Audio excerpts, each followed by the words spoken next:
to dive right in, um, thank you. As I said, thank you so much for coming. It really means the world to me to have this opportunity. I used to tell myself that I would never ever do an artist talk. And here I am.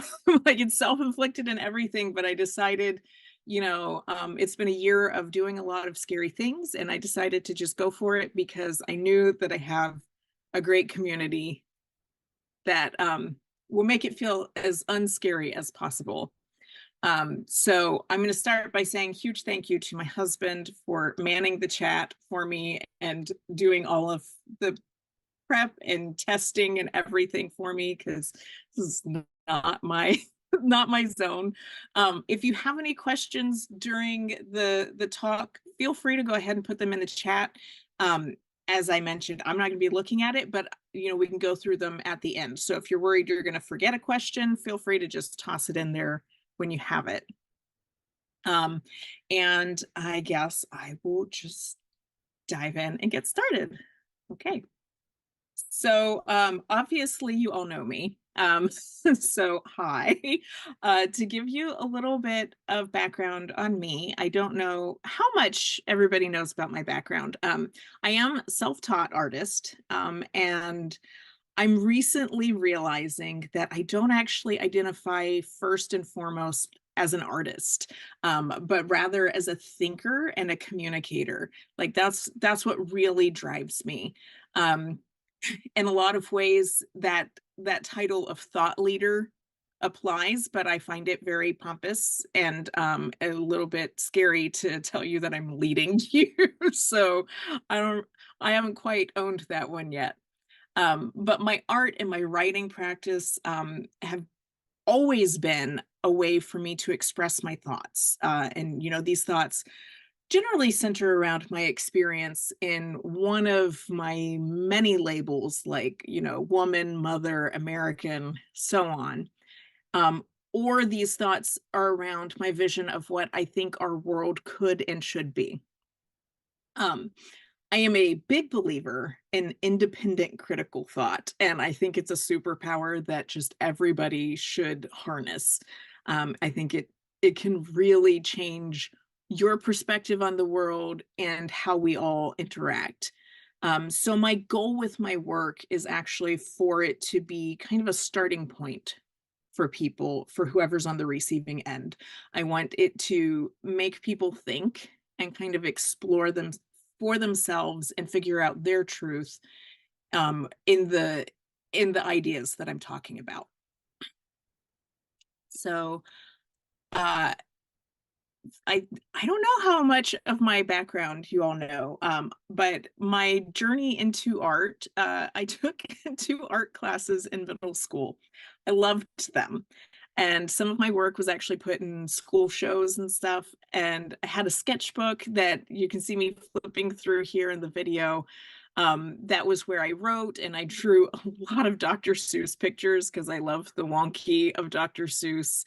I drew flowers, and yes, I did a sketch of Sarah Michelle Gellar because I was a huge Buffy fan. So, the 90s. But I never really had the opportunity to take it seriously because I had already been identified as a musician, and that is a capital M that you're hearing in musician. Because, the public school system doesn't really leave room for immersing yourself in multiple art forms. So my future was kind of spoken for as soon as I excelled at bassoon in 5th grade. Um, so this was pretty much the extent of the art that I did until recently. So if we fast forward to 2007, that was when I graduated with a bachelor's in music performance. Like I said, it was music that was my identity. I moved from Georgia to Illinois with Daniel, my husband. And at that point, I realized I had no desire to practice, and my hands that had been giving me trouble since middle school had no interest in holding the bassoon anymore. It was too painful. So I ended up setting it down, and then I bounced around from like knitting to sewing to pattern design to cooking to crochet, just trying desperately to find myself outside of the role of wife and mother. I had definitely lost track of who I was. Um, and then in 2014, I had a really impulsive decision to buy some silk and dye it to make butterfly wings for a friend's daughter. And I was hooked. I absolutely loved that process. So I spent the next 4 years just consumed with dyeing silk, and that led to a silk scarf brand, even though I don't wear them and I'm not a fashion or style person at all. But I really loved exploring how the dye would spread on the silk, layering with the different resists and playing with like wet on dry techniques and just the general alchemy of the process. It's working with natural elements. No two pieces of silk respond exactly the same way. So there's just a lot of wonder at seeing how it's going to react to things.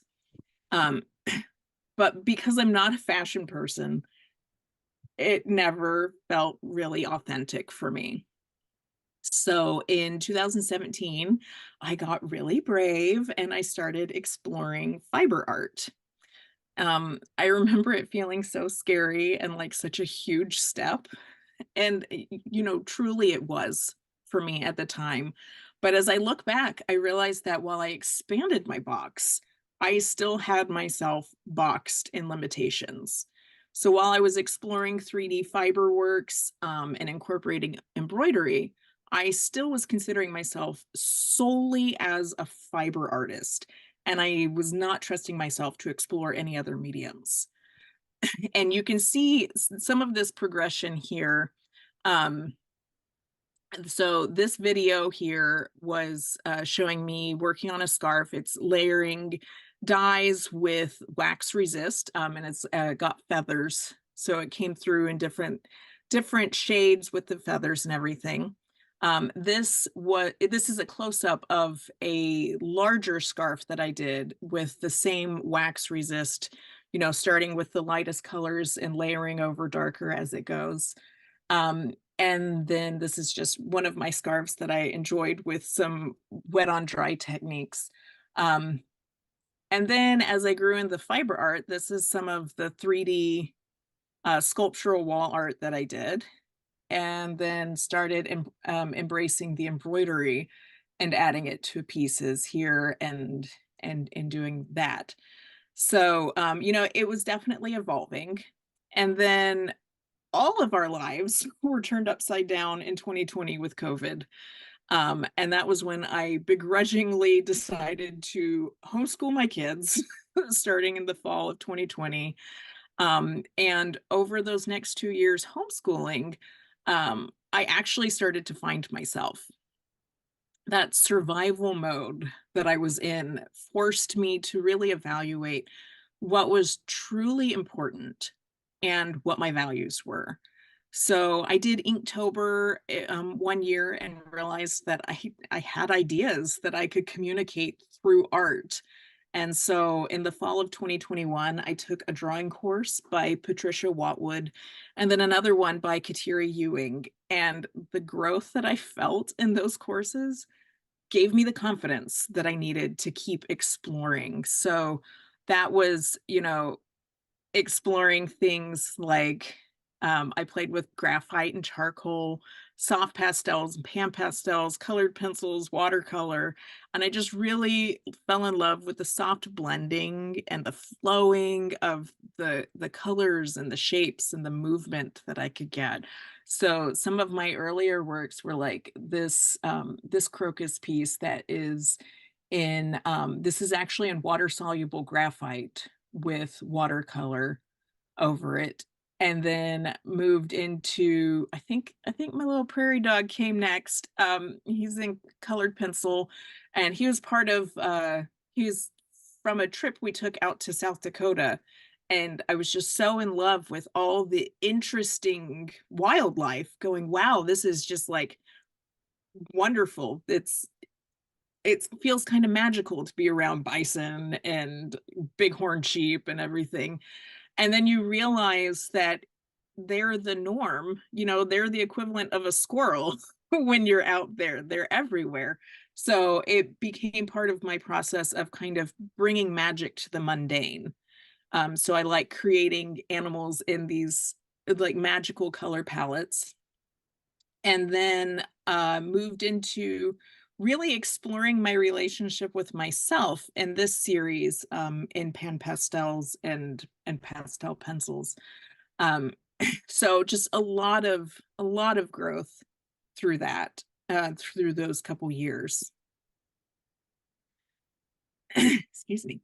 So as my willingness to explore the different mediums and techniques grew, I found that my capacity for ideas did too, which at the time was actually really surprising for me.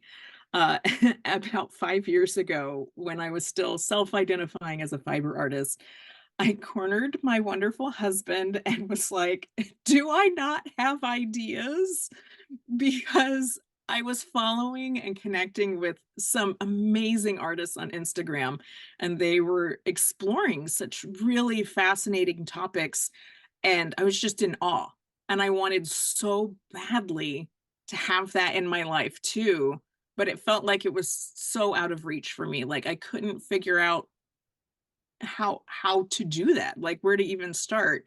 Um, but through my husband's support, it turned out that I have plenty of ideas. I had just forgotten how to listen to them. I didn't trust in them, and I was ignoring them and thinking that they weren't worth exploring. So, after years of practice, I now live in a world of metaphor. Everything I experience, whether it's nature, books, poetry, parenting, movement, or even the world around me, it all becomes a metaphor for me for the beauty of community care and diversity and self-love and ecological respect, the things that are my values that keep me going through life. So, I will say I am just as jaded as the next person. I might even be more so, but I have made a practice of keeping my rose-colored glasses right by my side. I make a conscious effort every day to look through those lenses and remind myself of the world that I really believe could be. And that's the world that I keep working for and that I want you to believe in too. I now have lists and notebooks just overflowing with ideas. Some take shape nearly immediately. Others have been sitting for years waiting for me to connect those final dots of how to bring them to life. So this collection is one of those ones that took a long time to come to life. My current collection that I'm working on is called Collective Humanity. It is still in progress, and it actually involved from my fascination with starling murmurations. So I've been saving photos of starling murmurations on Pinterest for years because the shapes that they catch in the snapshots of the dance are just mesmerizing to me.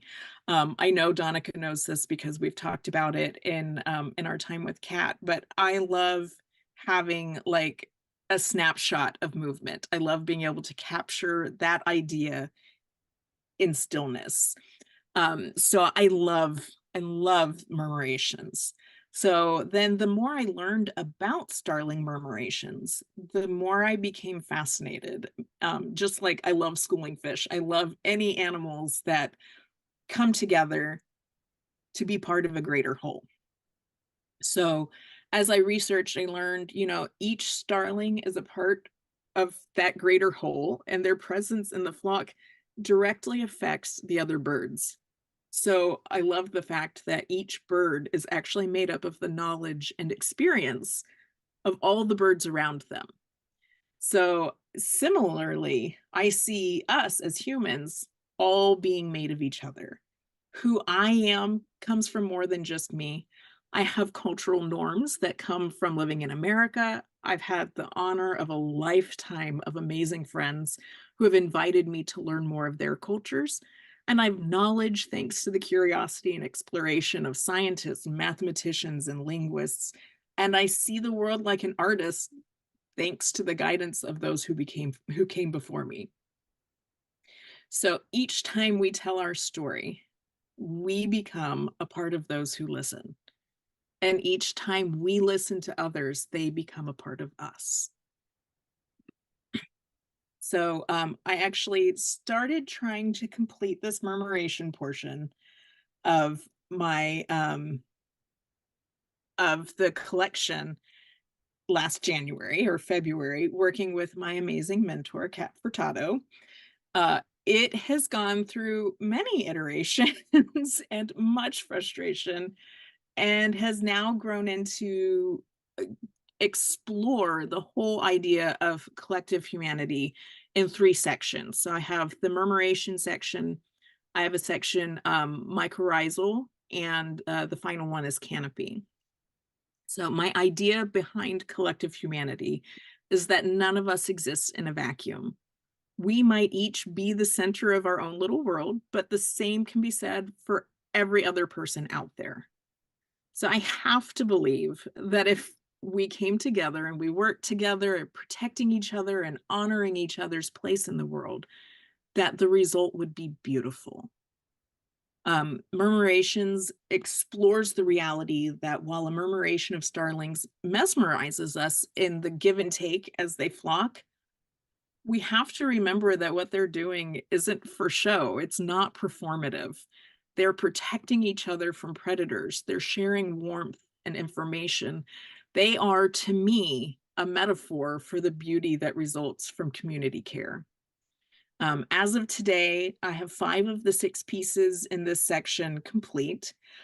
So I'll talk about them in a little bit more detail here. So this first piece that I finished is still my favorite. This is mascarene. It's named for an extinct genus of starlings. I opted for an extinct genus intentionally because I do think that that is a risk we face when we neglect community care because we can't survive on our own. This piece was a huge triumph for me. I planned it out really, really meticulously in Procreate. And then I threw the details out because it got tedious and I don't do details. And I just followed my instinct instead. So I really loved creating these big watercolor splashes that are kind of the base of the, ooh, I lost my mouse, sorry. They're the base of the piece. And I loved it because I would just squirt water onto a piece of paper. I'd use a pipette and I blow it around and kind of wiggle my paper around so that it would just move where it wanted to. And then I let the paint just take on these organic shapes. So originally my plan was to do one splash and then paint the birds over it. But once I started going, I realized I really wanted more depth. So I added layers of additional splashes and put spacers between them. So they've got that 3D aspect to it. Those splashes were cut out by hand using an X-Acto knife, which is a tedious process, but very rewarding. And then painted the birds throughout the different layers as well. So they would have that depth. I had also actually originally planned to include a face in the birds, but it felt really overwhelming on this first one with all the other new things that I was experimenting with. So I just left that out of this one. But I really, like I said, I truly love this piece. And I think this is where my confidence to keep going and exploring the other ideas came from. This piece is called Sturnus. It is named after the genus that has the common starling. I pushed my comfort zone a little bit more with this piece. You can see in the video, I committed to including the face. So that's me planning it out in Procreate. So in masquerine, when the paper buckled and I couldn't get it to flatten, I went to Kat hoping for a fix. I was like, she will know how to fix this. But Kat's response has now taken up permanent residence in my brain, and I refer to it regularly because she didn't give me a fix. She said, "What if it wasn't a mistake? How can you embrace it instead of changing it or hiding it?" And that changed everything about how I was looking at not just those buckles, but everything that I was doing with my work.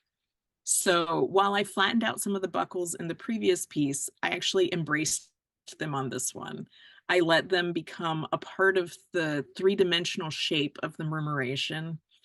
And I let the paper and the water and the paint all just do what they wanted to do. And I just followed where it led. It was, I stopped trying to control so much. So like in masquerine, I added the additional layers of splashes for that depth. And unlike in masquerine, I actually added some of the birds as cutouts on the spacers as well. And as I mentioned before, I went for it with the face.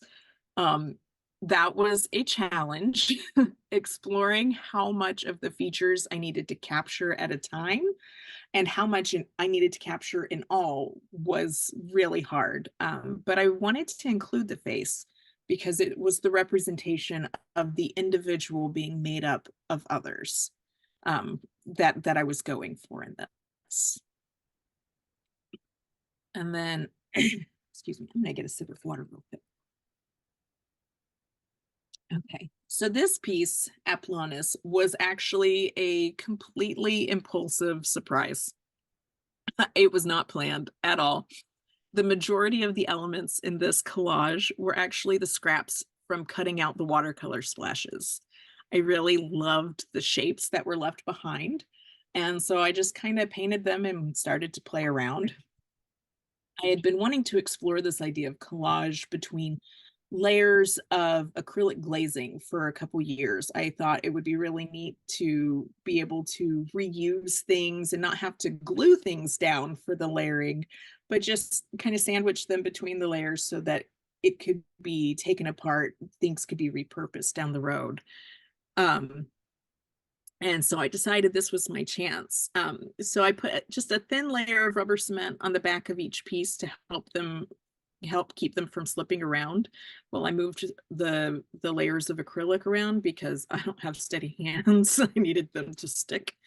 And I ultimately discovered that I could make a kind of landscape with these pieces. And so as it was coming together, I decided to make another splash to be the murmuration. So if you look at this main piece here, this is the splash, and it cracked me up because if you imagine it upside down, it looks like a witch on a broom. That's why I had to put it this way. But still, when I look at it, I'm just like, oh, that witch is gonna fall off her broom. So I can't quite separate from that anymore, but it just makes me laugh. But I love that this piece let me explore an idea that had been floating around in my head for years, and that I got to create new purpose for those really interesting remnants that were left over and not have to throw them away. I always like not throwing things away. And this piece, Notifolia, was another exploration in painting the pieces cut away from the splashes.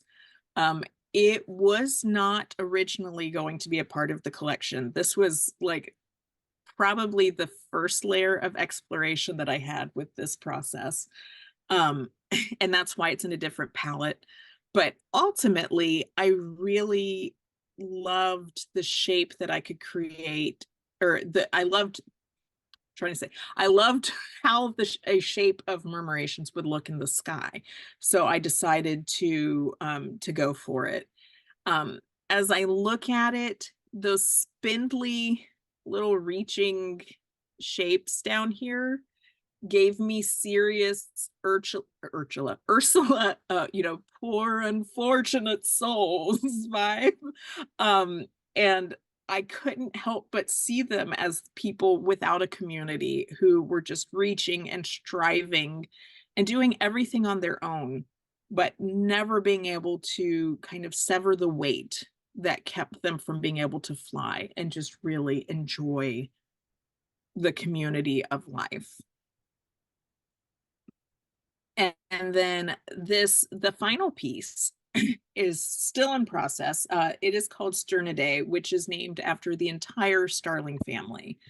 It is currently in the planning and exploration phase because I needed a break from birds, so I I kind of changed gears. But the idea for this piece is for it to be done on multiple layers of clear duralar with 4 different murmurations throughout the layers. I am currently envisioning each murmuration being a different color, but there being birds throughout the different layers from each murmuration. So, you know, like if one of them was blue, there would be blue birds on every layer of the duralar so that we can get real 3-dimensionality to the flocks. Also, like in Sternus, my vision is for a face to emerge, and that's what I'm working with in the Procreate planning, so that also as you explore it from different angles, and your perception will change as you're seeing how the birds and the face and everything changes as you look at it from different angles. So, as I mentioned, I took a break from birds, and this is where I went, was to the mycorrhizal portion of collective humanity. The idea behind the mycorrhizal section is that our community today is no longer simply those who live closest to us. It's not just our family, it's not just our neighbors, our friends, though that is still a part of it. But our community is now worldwide. It's humanity itself. We are aware of things happening thousands of miles away, and we now have a responsibility to humanity, no matter where it is, because we're not limited by geographics anymore.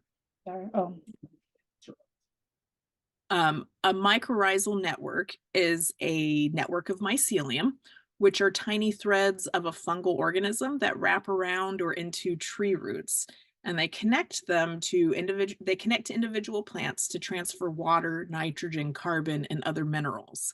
So in this portion, I'm using the mycorrhizal networks to highlight the power of diverse communities and caring for those who are not wearing the same labels we are. So to remind us that we can't turn away from the pain of those who have a different color skin, a different set of beliefs, different language or culture, that we have to come together to build a system of love and support for the betterment of all humanity. So in preparation for mycorrhizal, I researched species that are native to Iowa, kind of focusing on the area where I live, and made sure that they were all species that are a part of the mycorrhizal network. I kind of centered it around the shagbark hickory, which is a tree that I love. We have 2 in our yard. They have really fascinating bark. So if you're not familiar with them, you should definitely check them out. They're very cool. So the idea for the presentation of mycorrhizal actually circles back somewhat to the idea that we are all made up of each other, the interconnection between us all. So figures of each species are being drawn, cut out, and displayed individually over a watercolor splash. So like here, each one of these blank papers will have a figure and a watercolor splash, kind of like these guys here. All of the individual pieces will be displayed together. This is kind of the ideal network of displaying them that I'm playing with right now. And my idea is that the splashes behind them kind of mimic the fingers of the mycelium, connecting them all together. You can see in my sketchbook that nothing ever seems to succeed from its first iteration. I spent a lot of time in my head thinking about the different merits of different media and techniques, but there's still always some exploration to be done with the hands. So I ended up drawing out the same mushroom so many times. I drew it with colored pencils with different techniques. I used graphite and charcoal, and I did it all on different papers, trying to mimic the look that I had in my head. Um, Ultimately, I opted for a combination of graphite and for detail and charcoal for depth of value. As of right now, there will be 24 individual pieces that come together to represent the mycorrhizal network. Um, and I have more than half of the splashes done and 8 of the drawings finished and cut out. So they will be everything you can see here, some of the figures that are done already. It's not all mushrooms. They were just the small ones that I started with. So there's mushrooms, there's flowers, there's grasses, there's shrubs, there's wide variety because pretty much anything that's out there is being affected by these mycorrhizal networks. Um, and the final portion of the collection is canopy. And the idea behind this is a reminder that as we care for each other, we can't do it alone. One leaf cannot be the full canopy for the forest.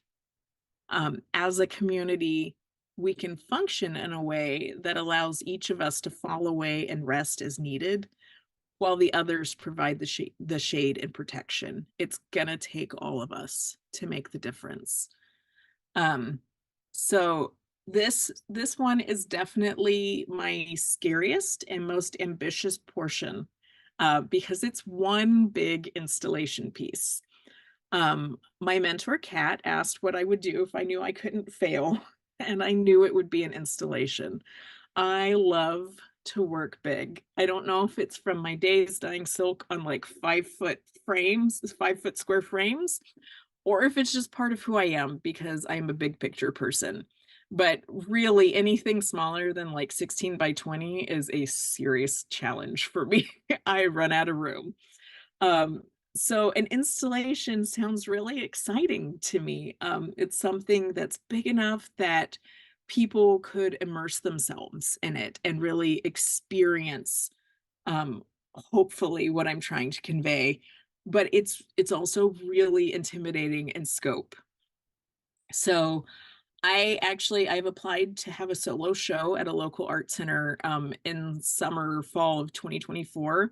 And if I'm accepted, I will create this canopy installation. I don't really have a place for it in my house if it doesn't have an outlet outside of the house. So I'm waiting to find out there. But so I've started kind of mapping out what the space would be, and this is some of my plans here. So I mapped out what the gallery space is, determined that I would do like a right triangle with 6-foot lengths. And the idea would be to have 3 supports, on each corner, and because it can't be ceiling mounted. So I'm thinking something that will look tree trunk natural, maybe like a natural birch branch or something that I make look like a tree trunk. That is yet to be determined. And then have those support either a netting or a hardware cloth or something that I can attach the leaves to.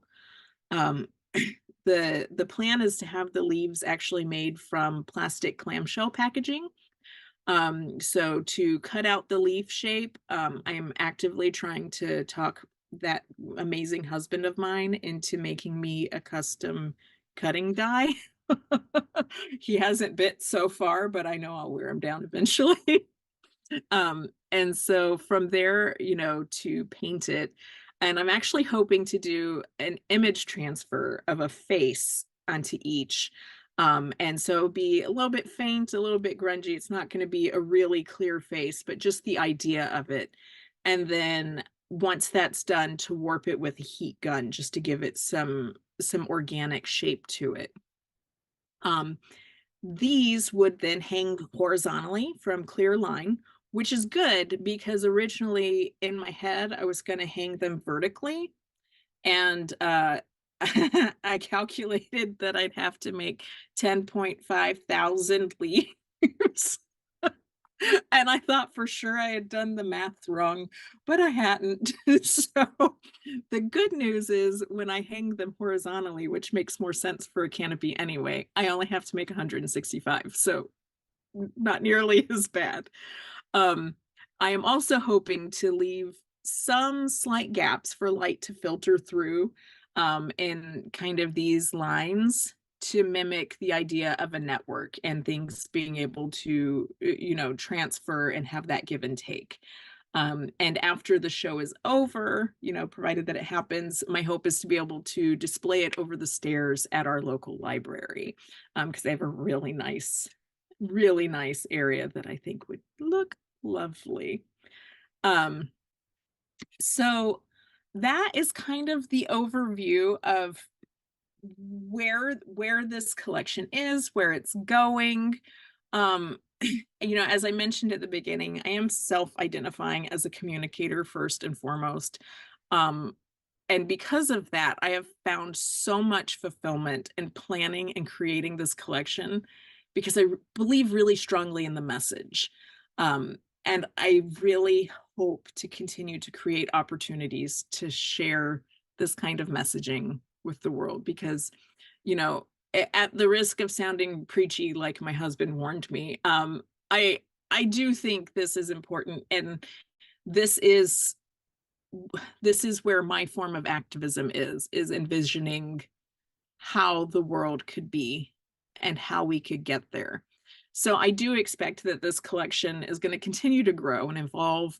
I actually have some more plans, some ideas in my notebook, and I have plans in the works for a book with around similar topics, which feels really scary. But I have an amazing community behind me, and I'm really, really privileged in that to have amazing people supporting me in this.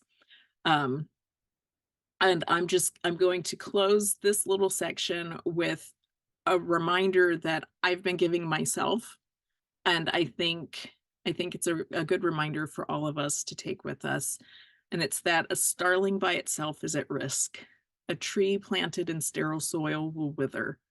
And we are all strongest when we open our arms to embrace all. So that is, I'm done talking at you. So I'm going to open it up now to all of you for any questions you have. This is definitely like free ask me anything Q&A. Just talk about what you thought or what it made you think or anything. There's no wrong answers. I did it right, Daniel. I usually tell people there are no right answers, but there are no wrong answers. So I will open it up. You are free to unmute.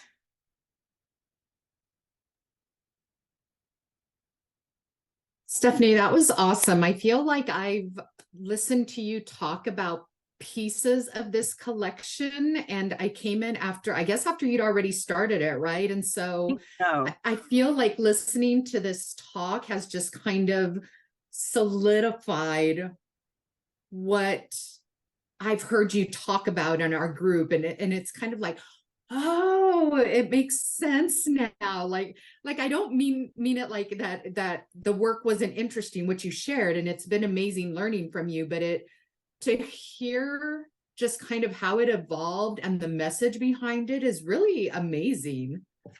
Oh, thank you. And yeah, I mean, it has evolved a lot. So I'm not surprised that this has been a moment of like, That's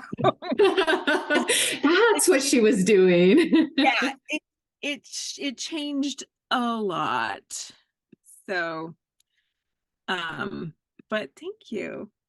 Oh, the section of the collection.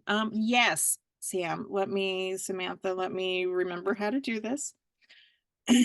And I think you're talking about, where's my mouse? There. With all, come on, the birds. I think If I could remember where my other window was, we'd be getting to this faster, but I can't. So sorry. Come on. My mouse keeps disappearing. There. There. Is this the page? Oh, I never actually hit the thing to share. Sorry.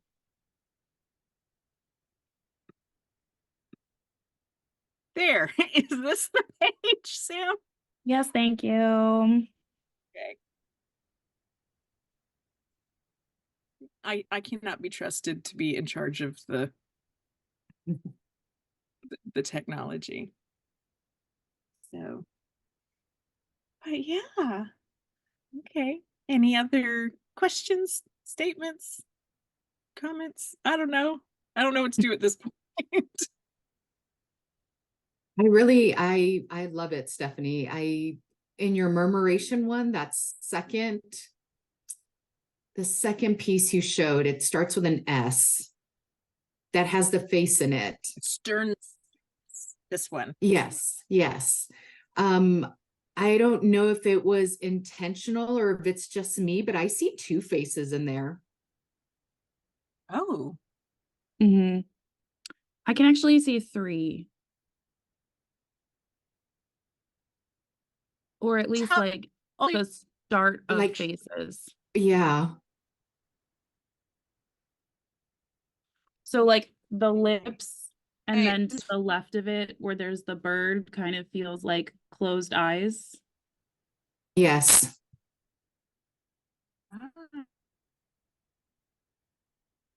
And then the same thing, there's like the one eye has like a little nose with it. So it feels like it's a third face. Like they all sort of emanate from the lips. Yes.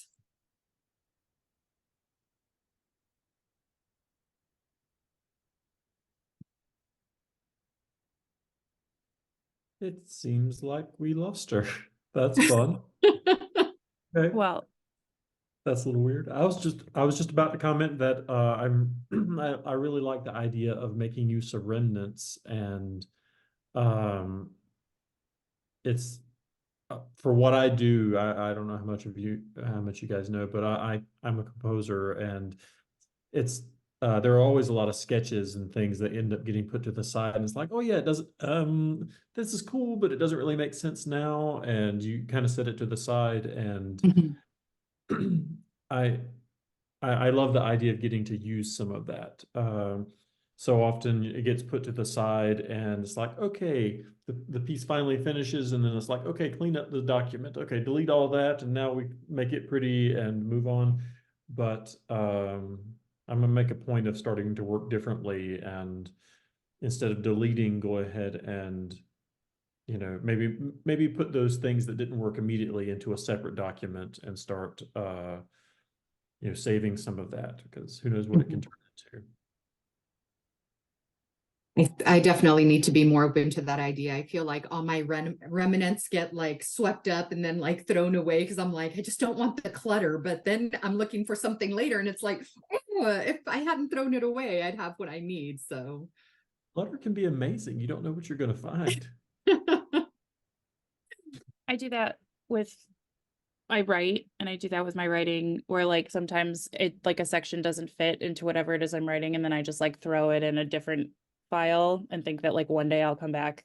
Or like if I need something like that again, like I just pull it from there. And so it's a little different because it's not like a physical thing, but it's kind of like how you were talking about with composing, that there's like sections that, so yeah, I think that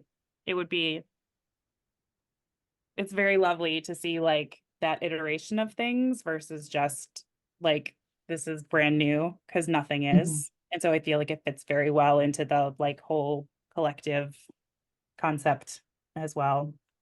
Yeah, a lot of our conversations have been about technique, and I like to, so I think very much about the craft, and what are the nuts and bolts. And I've been inspired by different artistic techniques for years, things like Dali's paranoid critical method, or things like that, different types of brush strokes and stuff. I'm like, and I ask, what are the musical implications?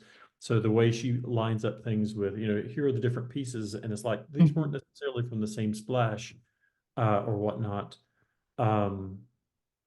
Like those are things that weren't necessarily right next to each other. They weren't conceived together. So I think about, what are the implications for what I do, or like, because I do some writing text for vocal things, or okay, what if I just grab this measure and this measure and this? Let me grab some disparate things. What happens if I just start to work, really thinking about collage in the same way? Samantha, what would happen if you take every third sentence in a passage that you were culling, and you say, okay, now what does this? Maybe it doesn't, even if it doesn't do something for you immediately, like what does it inspire? Yeah. I think these sort of thought exercises are really engaging. Did you give up? I give up. It won't read. You're That's okay. You'll be able to watch the recording later and hear how much we all really love this and think that you're brilliant. Well, that sounds good, because I was like, well, Daniel's still talking, so I don't know why his works. So I gave up, because I tried closing everything down and opening it back up, and it still goes connecting. And that's it. We have interesting internet here. Yes. This is obviously very much my jam.